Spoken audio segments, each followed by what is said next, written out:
Russia's United Nations ambassador hinted his country may accept a Security Council resolution to investigate suspected chemical attacks in Syria, while also suggesting that a deadly assault over the weekend either never happened or was orchestrated by the U.S. A draft resolution circulated on Monday by the U.S.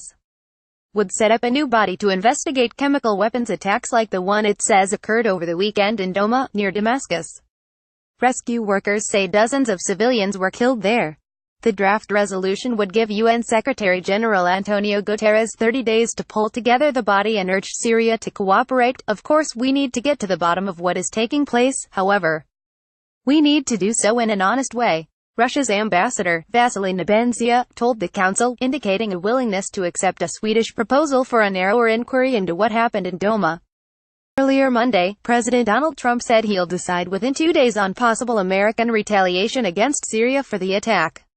U.S. Ambassador Nikki Haley didn't raise the prospect of military action directly but hinted the U.S. may not wait for the findings of a UN investigation. Russia's obstructionism will not continue to hold us hostage, Haley told the Security Council. Important decisions are being weighed as we speak.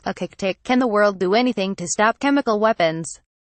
The debate only underscored the huge differences between the U.S., France, the U.K., and their allies on one side, and Russia, whose military backing of Syria's President Bashar al-Assad helped turn that country's civil war to his favor.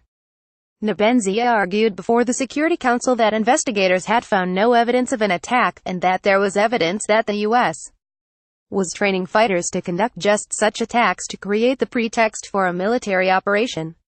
He said Syrian forces, backed by Russian troops, were willing to offer protections to investigators to visit Douma.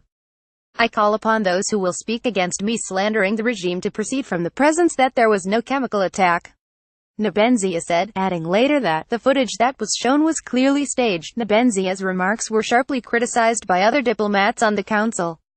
The UK's ambassador accused him of crying crocodile tears over the dead in Douma and said Russia was trying to distract from the chemical assault by portraying itself as a victim, murderous regime. Sharpest criticism of Russia came from Haley, who said Russia could stop the slaughter in Syria but refused to do so. What's the point of trying to shame such people? Haley said. After all, no civilized government would have anything to do with Assad's murderous regime. Haley and other ambassadors decried what they called the continuing normalization of chemical weapons attacks, citing the poisoning of a former Russian spy and his daughter.